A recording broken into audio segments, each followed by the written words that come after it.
Good morning all of you. कल अपन ने पढ़ा था विद्युत द्विध्रुव के अक्ष पर स्थित किसी बिंदु पर विद्युत क्षेत्र की गणना करना। आज अपना टॉपिक रहेगा निरक्ष पर स्थित विद्युत द्विध्रुव के निरक्ष पर स्थित किसी बिंदु पर विद्युत क्षेत्र की गणना करना। मैं नोट डाउन करता हूं।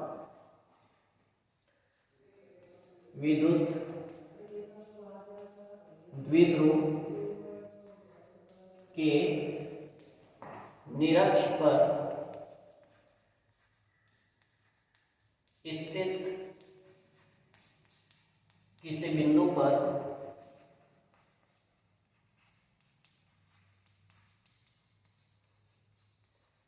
विद्युत क्षेत्र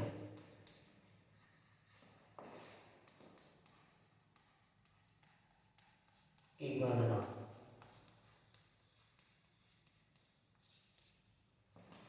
निरक्ष पर स्थित किसी बिंदु पर विद्युत क्षेत्र की गणना करनी थी। अक्ष और निरक्ष, अक्ष ये क्या होता है कल बताया था, ये अपना इलेक्ट्रिक डायपोल है। यहां से r2 दूरी पर ये अपना इलेक्ट्रिक डायपोल है के पैरेलल के समांतर जो रेखा खींची जाती है वो कौन सी रेखा होती है? अक्षीय, अक्षीय वाली। और निरक्ष पर क्या होता है, ये अपना electric dipole plus Q 2a दूरी पर माइनस क्यू चार्ज के मध्य, द्विध्रुव के मध्य सेंटर पॉइंट O के लंबवत, ये लंबवत जो रेखा होगी वो क्या होगी? निरक्ष। निरक्ष को अपन क्या बोलते हैं? विषुवतीय रेखा, काल्पनिक विषुवतीय रेखा, इक्वेटोरियल लाइन। तो यहाँ पर PD, ये P बिंदु है, इस पर अपने को क्या निकालना है? विद्युत क्षेत्र निकालना है। ये R दूरी पर स्थित है। P बिंदु कहाँ स्थित है? R दूरी पर। यहाँ तक क्लियर? अब आगे देखिए, यहां से अपन एक रेखा लाइन खींचेंगे। जब ये 2a दूरी है तो ये कितनी हो गई? A। ये कितनी हो गई? A। ये R है, ये A, तो ये कौन सी होगी? 9th क्लास में पढ़ा था मैथ्स में, कितनी होगी? पाइथागोरस प्रमेय से ये कितनी होगी? A square plus R square. Clear? जब ये इस साइड में भी अपन एक लाइन खींचेंगे तो ये कितनी हो गई पाइथागोरस प्रमेय से? A square plus R square. जिसको पाइथागोरस प्रमेय नहीं आया वो 9th क्लास की मैथ्स की बुक देखना, उसमें पूरा पाइथागोरस प्रमेय का लिखा हुआ है। क्लियर? यहां तक 2-3 चीजें और याद रखनी है अपने को, तो जो अपन ने कल भी डिस्कस किया था। प्लस आवेश के कारण विद्युत क्षेत्र कहाँ होगा? बाहर की तरफ। कहाँ होगा? बाहर की तरफ, outward this electric field. Clear? और माइनस आवेश के कारण विद्युत क्षेत्र कहाँ होगा? अंदर की ओर, इनवर्ड। इसकी डायरेक्शन जो होगी वो ये होगी, और आउटवर्ड ये प्लस आवेश के कारण और ये माइनस आवेश के कारण। कल अपन ने अक्षीय बिंदु पर जो विद्युत क्षेत्र आया था वो क्या आया था? E is equal to twice K P upon R Q. Clear? यहां तक क्लियर? ये याद रखना है आपको। क्लियर? चलो नेक्स्ट, प्लस क्यू आवेश के कारण विद्युत क्षेत्र बाहर की ओर, तो ये इसकी लाइन हो गई, ये बाहर की ओर। E प्लस क्यू में लिखना हो। क्लियर? बाहर की ओर। अब सेम इसी तरह माइनस क्यू आवेश के कारण विद्युत क्षेत्र इनवर्ड, अंदर की ओर, ये इसकी डायरेक्शन हो गई।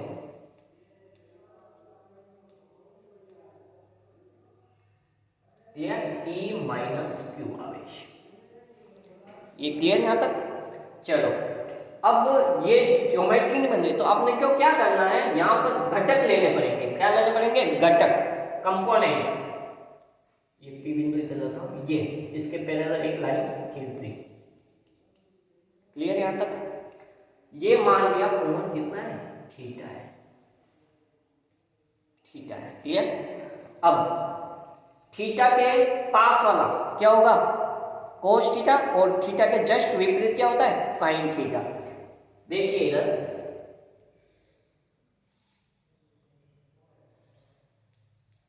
ये जब थीटा कोण बन रहा है, ये मान लिया A वेक्टर है, एग्जाम्पल में बता रहा हूं A वेक्टर है, तो थीटा के जस्ट जो एंगल बन रहा है वो क्या होगा, cos theta.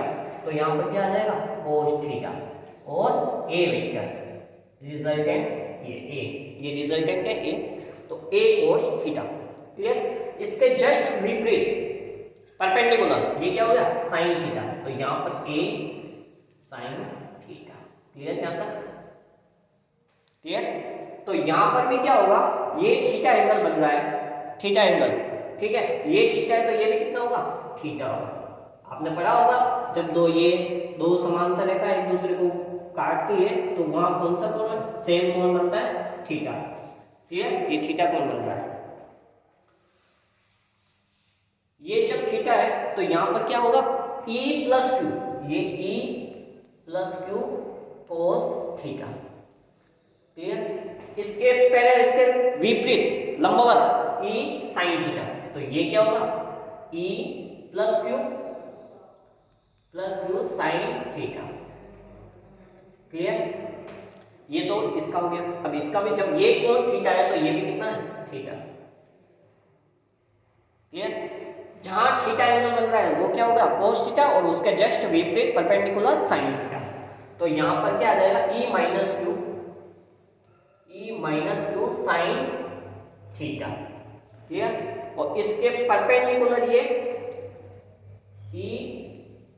Cos theta, sorry cos theta आएगा, कोस थीटा, और ये E minus Q sine theta. Clear है यहाँ तक। एक बार वापस समझ लो ये डायग्राम समझोगे तो बाद में इजीली रहेगा। क्लियर।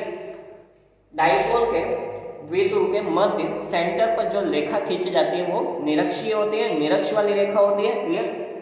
यहाँ पर r डिस्टेंस पर कोई बिंदु P है जिस पर अपने को विद्युत क्षेत्र ज्ञात करना है, विद्युत क्षेत्र की गणना करनी है या विद्युत क्षेत्र की तीव्रता निकालनी है। जब ये r है, ये a है, तो ये कौन सा होगा, पाइथागोरस प्रमेय से a square plus r square. Same is it is, इधर भी क्या होगा, a square plus r square. Next, plus Q आवेश के कारण विद्युत क्षेत्र का होगा बाहर की तरफ, आउटवर्ड, तो दिस।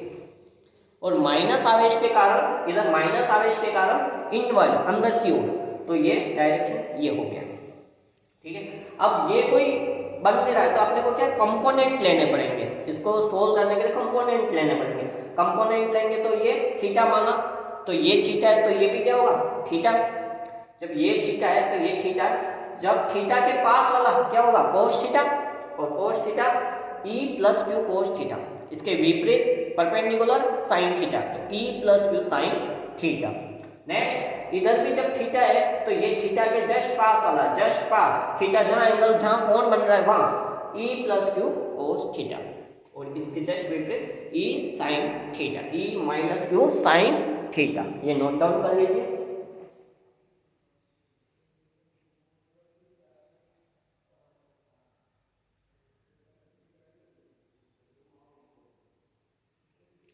क्लियर। चलिए,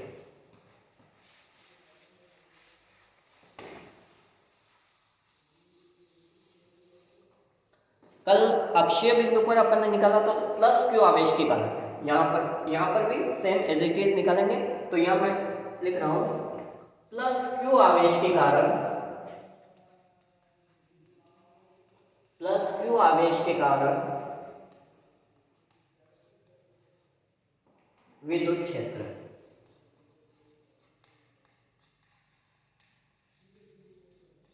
क्या होता है, किसी बिंदु पर अपन ने विद्युत क्षेत्र निकाला तो क्या होता है, के क्यू अपॉन आर स्क्वायर। यहाँ पर आर स्क्वायर क्या हो गया, A square plus R square. तो यहाँ पर मैं लिख रहा हूं K Q upon under root A square plus R square का होल स्क्वायर।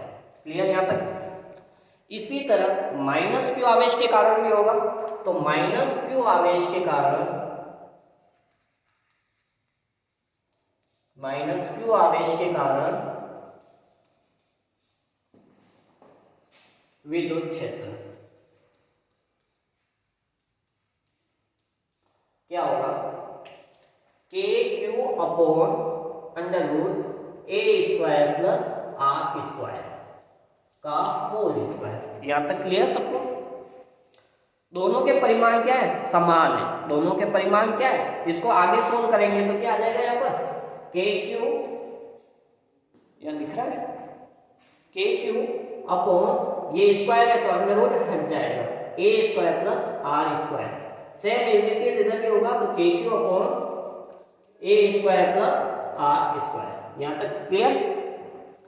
दोनों के क्या है, परिमाण समान है। प्लस क्यू आवेश के कारण और माइनस क्यू आवेश के कारण परिमाण क्या है, समान आ रहा है। क्लियर यहाँ तक। नेक्स्ट अपन देखेंगे, इधर देखो ये e minus Q cos theta, e plus Q cos theta, दोनों किधर है, एक ही डायरेक्शन में, दोनों बाहर की तरफ एक ही डायरेक्शन में। और ये e plus Q sine theta और e minus Q sine theta दोनों एक दूसरे से विपरीत है। तो ये दोनों एक दूसरे को क्या कर देंगे, निरस्त कर देंगे और ये एक दूसरे को क्या करेंगे, एड करेंगे। क्लियर। तो मैं यहाँ पर नोट कर रहा हूं e प्लस क्यू व और e माइनस क्यू परिमाण में बराबर है, परिमाण में बराबर है। सो इसलिए e प्लस क्यू बराबर e माइनस क्यू, मैं इसको मान रहा हूं e, कैपिटल E मान रहा हूं। क्लियर, क्योंकि परिमाण में दोनों क्या है, समान है। यहां तक clear. Next e minus Q e plus Q, e minus Q व e प्लस क्यू, यहां पर पूरा लिखो e minus Q cos theta व e plus Q cos theta दोनों एक ही दिशा में, एक ही दिशा में होने के कारण आपस में जुड़ जाएंगे, जुड़ जाएंगे। क्लियर है। दोनों एक ही दिशा में है, इस वजह से दोनों क्या हो जाएंगे, एड हो जाएंगे। e plus Q sine theta व e minus Q sine theta दोनों एक दूसरे के विपरीत है। देखो इसकी डायरेक्शन ये, इसकी डायरेक्शन है, दोनों एक दूसरे से विपरीत है, तो ये एक दूसरे को क्या कर देंगे, कैंसिल आउट कर देंगे, निरस्त कर देंगे। व e minus Q sine theta व e plus Q sine theta एक दूसरे से विपरीत होने के कारण आपस में निरस्त हो जाएंगे। ये नोट डाउन कर लीजिए।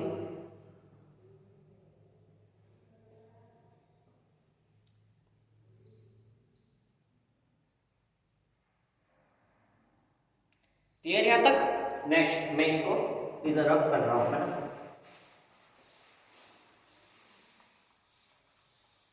देखिए इधर दोनों परिमाण में बराबर है, दोनों एक ही दिशा में होने का कारण जुड़ेंगे और दोनों एक दूसरे से विपरीत होने के कारण कैंसिल आउट हो जाएंगे। तो नेट कितना होगा, e प्लस क्यू, यहां पर लिखा हूं ट्वाइस e। देखिए इसको वापस मैं पूरा लिख रहा हूं तो क्या हो जाएगा, e plus Q cos theta plus e minus Q sine theta. ठीक है, इसको मैं e कर देता हूं। ठीक है, नेट। क्लियर। तो ये इसको नेट अपन p बिंदु पर निकाल रहे हैं तो e p टोटल। ठीक है, तो यहाँ पर e प्लस क्यू व e minus Q, e plus Q e minus Q, यहाँ पर क्या है e, तो मैं यहाँ लिख रहा हूँ e cos theta, step by step चल रहा है, e यहाँ पर कोस आएगा e कोस थीटा, तो ये क्या हो जाएगा ट्वाइस e कोस थीटा, यहाँ पर क्या है e p। क्लियर यहाँ तक। और e की वैल्यू अपने क्या आई थी ट्वाइस इंटू क्या किया K Q upon A square plus R square, clear, into cos theta. Clear यहां तक? अब कोस थीटा यहां से निकालना पड़ेगा अपने को। तो कोस थीटा क्या होता है, ये निकालना होगा कोस थीटा। यहां से यहां पर बिंदु मान लिया, ए बिंदु मान लिया, इसको ओ बिंदु मान लिया, इसको बी बिंदु मान लेते हैं अपन। तो ए ओ बी, हाँ, ए कितना है अपना यहाँ पर, ये कितना है आर, ठीक है। तो आधार बटा कर्ण, ये कर्ण कितना है यहाँ पर ए स्क्वायर प्लस आर स्क्वायर। तो क्या होगा यहाँ पर कोस थीटा आधार अपॉन कर्ण, यहाँ पर लिख रहा हूं आधार अपॉन कर्ण। आधार क्या है यहाँ पर ए ओ, कर्ण कितना है यहाँ पर ए बी। तो यहां पर क्या आ जाएगा, ए ओ कितना है अपने पास, ए ओ ए अपॉन ए बी कितना है ए स्क्वायर प्लस आर स्क्वायर। ये वैल्यू अपन कहाँ रखेंगे, यहाँ कोस थीटा के यहाँ पर रख देंगे। मैं इधर रफ कर रहा हूं, नोट डाउन करते रहना साथ में।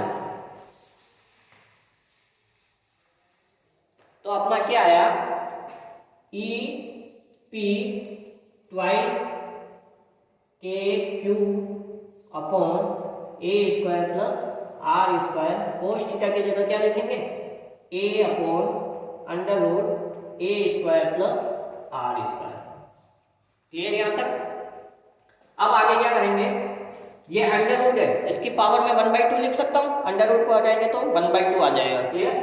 तो twice K Q A square plus R square और A square plus R square की पावर 1/2। क्लियर यहां तक? नोट डाउन करते रहो साथ में। क्लियर? अब आगे देखो, ये आधार समान है, देखो इधर ए स्क्वायर प्लस आर स्क्वायर की पावर 1/2 और इसकी पावर कितनी है 1 है। जब आधार समान हो तो इनकी जो पावर होती है, इनकी जो घात होती है, वो आपस में क्या हो जाती है, जुड़ जाती है। एक फॉर्मूला भी होता है ए की पावर m, देखिए आधार समान है की पावर m क्या है 1 और n क्या है 1/2। तो इनकी घातें क्या हो, इनकी जो घातें होती है वो क्या हो जाती है, जुड़ जाती है, ऐड हो जाती है। तो यहाँ पर क्या हो जाता है a की पावर m प्लस n। तो यहाँ पर a कितना है, m कितना है 1 प्लस 1/2, तो a की पावर 3/2।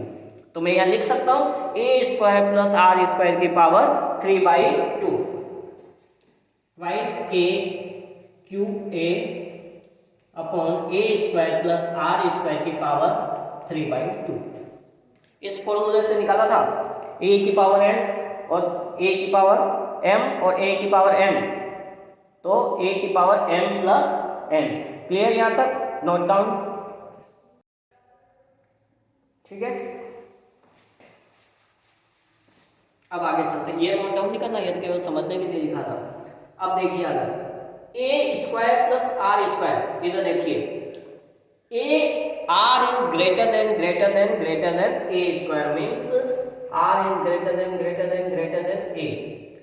मतलब क्या है, जो आर डिस्टेंस है वो पी बिंदु, यहाँ पर पी बिंदु पर है, आर डिस्टेंस पर पी बिंदु है, ठीक है। और ये पी बिंदु कहीं पर भी हो सकता है, बहुत आगे तक हो सकता है, लेकिन ए तो इतना ही है अपने पास, तो इसके कंपैरिजन में ये तो बहुत ज्यादा है। तो इसको अपन क्या कर देंगे, नगण्य मान सकते हैं। जैसे कल मैंने एग्जांपल दिया था, मैं 2 किलोमीटर चल रहा हूँ और आप 1000 किलोमीटर चल रहे हो, तो वो 2 किलोमीटर है, वो 1000 किलोमीटर के कंपैरिजन में कोई नहीं है, उसको नगण्य मान सकते हैं 2 किलोमीटर को। सेम इसी तरह यहाँ पर भी होगा, इस ए को अपन क्या मानेंगे, नगण्य मानेंगे। तो ए स्क्वायर इज 0, या इसको नगण्य भी बोल सकते हैं। तो यहां पर क्या आ जाएगा 2kqa अपॉन आर स्क्वायर की पावर 3/2। क्लियर यहाँ तक? यहाँ पर एक फॉर्मूला और बन रहा है, a की पावर m की पावर n, तो वहां पर क्या हो जाती, a की पावर m इंटू n। इधर आप करो,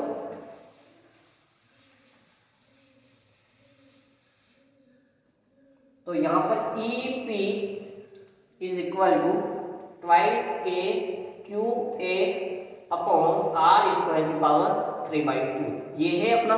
तो यहाँ पर फॉर्मूला, एक और फॉर्मूला है, a की पावर m की पावर n हो, तो यहाँ पर m इंटू n हो जाता है, ये हो जाता है। तो यहाँ पर भी क्या हो जाएगा, इंटू हो जाएगा, ठीक है, ये लिखना नहीं है, ये तो साइड में आपको ध्यान रखना है। तो E P is equal to twice K Q A, clear? तो यहाँ पर क्या आ जाएगा, twice K Q A upon R Q, ये 2 से 2 कैंसिल हो जाएगा। तो ई पी क्या आएगा अपने पास, twice K Q A upon R Q. अब देखो इधर इलेक्ट्रिक डाइपोल आघूर्ण क्या होता है, electric dipole moment P is equal to क्या होता है, Q आवेश इंटू इनके बीच की दूरी, Q इंटू आवेश, आवेश इंटू इनके बीच की दूरी। तो बीच की दूरी क्या है यहाँ पर 2a। तो इनकी जगह मैं क्या लिख सकता हूँ, P लिख सकता हूँ। तो यहाँ पर E P is equal to Q ये रहा 2a, तो यहाँ पर मैं लिख सकता हूँ। तो यहाँ पर क्या आ जाएगा, K P upon R Q, K P upon R Q, clear? K P upon R Q. देखिए कल अपन ने अक्ष पर स्थित किसी बिंदु पर विद्युत क्षेत्र निकाला था, तो क्या आया था, तो यहाँ पर अक्ष पर क्या आया था अपने पास, ई, ये निरक्ष वाला है, ई अक्ष बराबर क्या था, twice K P upon R cube, clear? क्या मैं इसको लिख सकता हूं क्या, निरक्ष, ई निरक्ष, के पी अपॉन आर क्यूब, के पी अपॉन आर क्यूब, ई निरक्ष। तो यहां पर मैं लिख रहा हूं ई अक्ष बराबर ट्वाइस ई पी, यानी कि ई पी क्या है, निरक्ष पर निकाला था अपन ने, तो ई निरक्ष, ई निरक्ष। ये क्वेश्चन आ सकता है कि अक्ष पर स्थित किसी द्विध्रुव निरक्ष पर स्थित का 2 गुना होता है, तो ये प्रूव करना आ सकता है। प्रूव कीजिए कि अक्षीय बिंदु पर स्थित विद्युत क्षेत्र निरक्षीय बिंदु पर स्थित विद्युत क्षेत्र का 2 गुना होता है, क्लियर? ये नोट डाउन कर दो। इसको अपन ये भी लिख सकते हैं, E P is proportional to 1/r³, clear यहां तक?